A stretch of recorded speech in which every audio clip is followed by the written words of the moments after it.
Olá, amigos! Hoje nós vamos comentar sobre um caso de uma criança que é um caso que tem acontecido diversos casos semelhantes. Então vamos dar as características para que vocês possam fazer um paralelo com algumas que vocês tenham aí nos seus acompanhamentos. Então essa criança, um garoto com 15 anos com hemiplegia. Hemiplegia é o quê? É uma paralisia numa das áreas, num dos lados do corpo, tá? E essa criança pode ter tido também, em algum momento da vida dele, uma encefalopatia hipóxica, que seria o quê? Por algum problema ocorrido, houve uma redução de oxigênio no cérebro. A redução de oxigênio no cérebro, lógico, causa uma série de anomalias neurológicas, uma série de anomalias no funcionamento das redes neurais. O que apresenta essa criança, então, de características que possam ser analisadas? Déficit cognitivo, obviamente. Ela tem uma dificuldade muito grande na aprendizagem de uma forma geral. Por exemplo, ela não lê, não escreve, não associa quantidades, não memoriza, é muito agitado, grita com frequência. Outra característica interessante, super protegido em casa, todo mundo faz tudo por ele. Não deixa ele fazer nada. Então vamos observar alguns dados aqui que são importantes. Obviamente o tratamento médico, lembro que é sempre importante que o tratamento de qualquer criança e adolescente seja feito pelo neuropediatra e não pelo neurologista. Caso só haja neurologista na cidade, vamos tratar com o neurologista e com o pediatra. Bom, então vamos ver. Há uma parte que é do médico, uma parte que é do acompanhamento escolar, do acompanhamento em casa. Nós não podemos fazer o acompanhamento na escola sem contato com o médico para saber o que o médico está esperando do comportamento da criança. E vice-versa.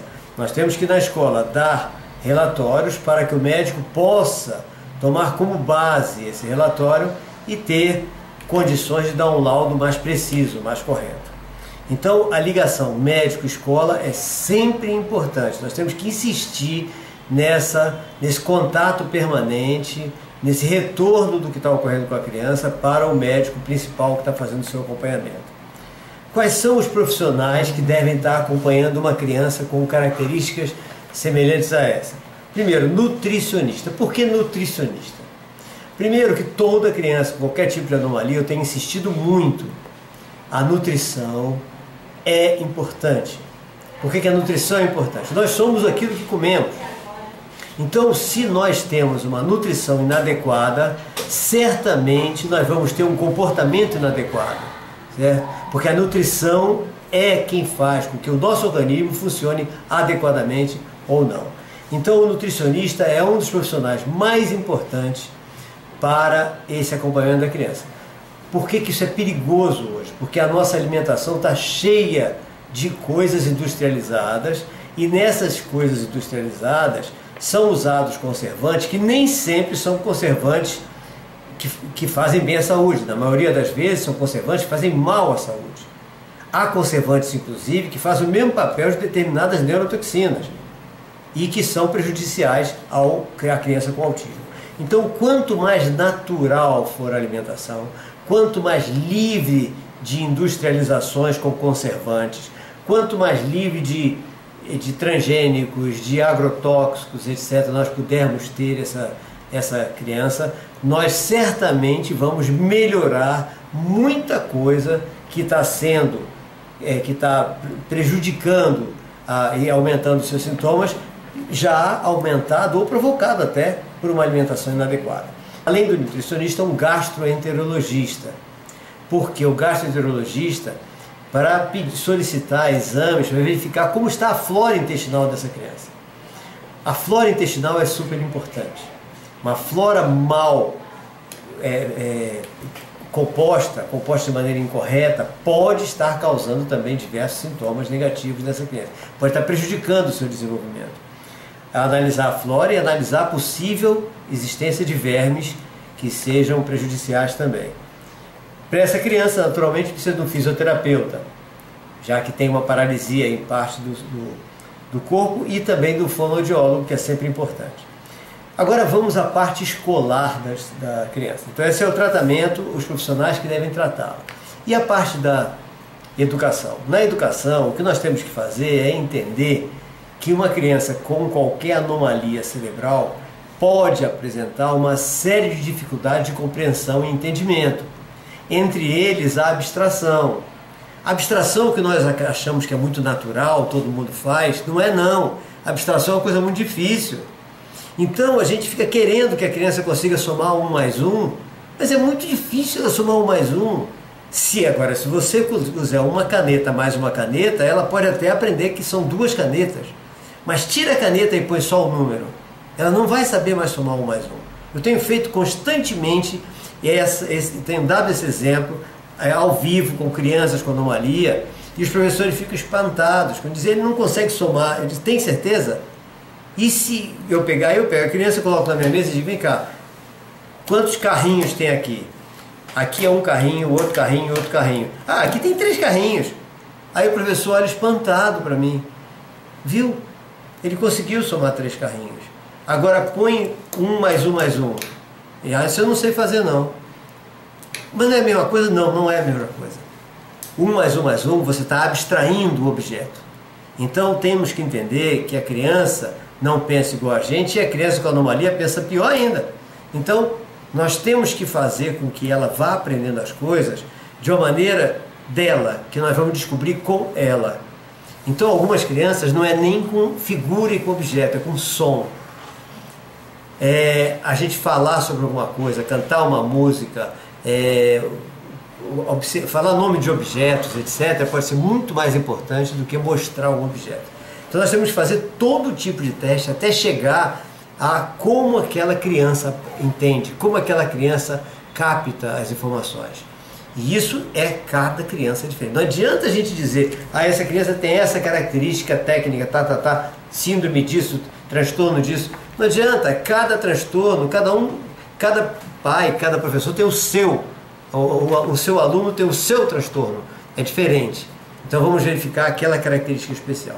Então vamos nesse caso específico, nós precisamos entender que temos que tentar descobrir a forma dela entender letra, entender número, e possivelmente ela não consiga fazer abstração nenhuma.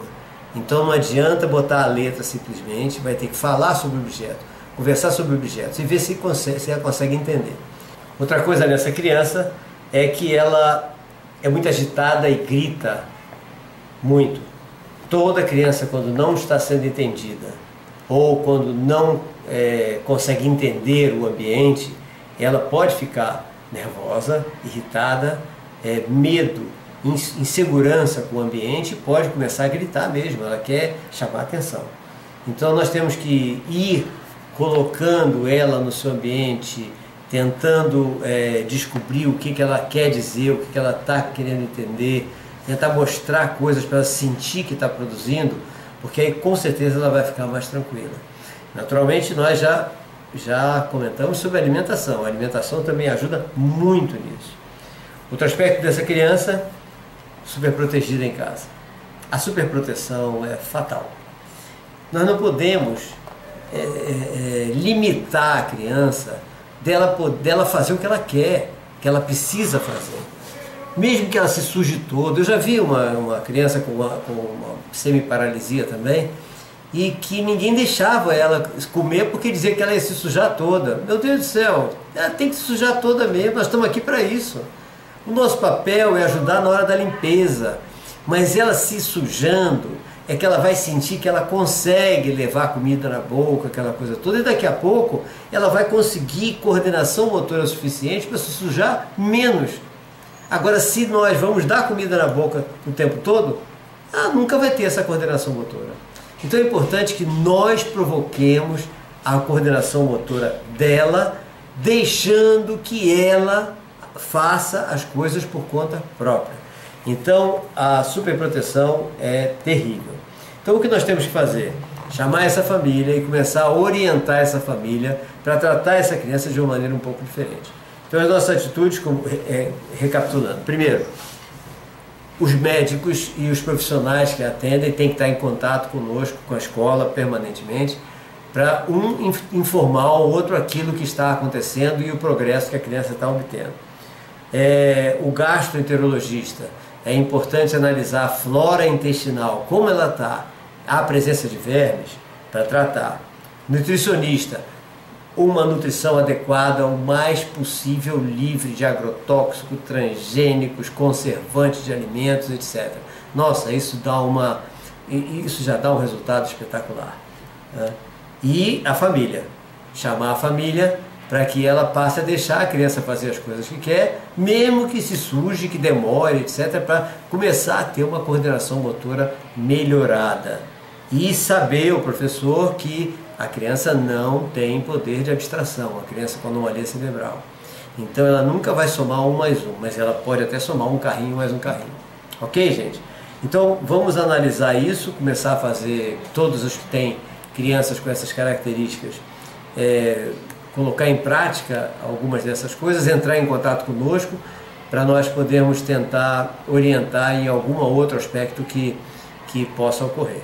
Ok? Um grande abraço, um forte abraço a todos, até o nosso próximo encontro.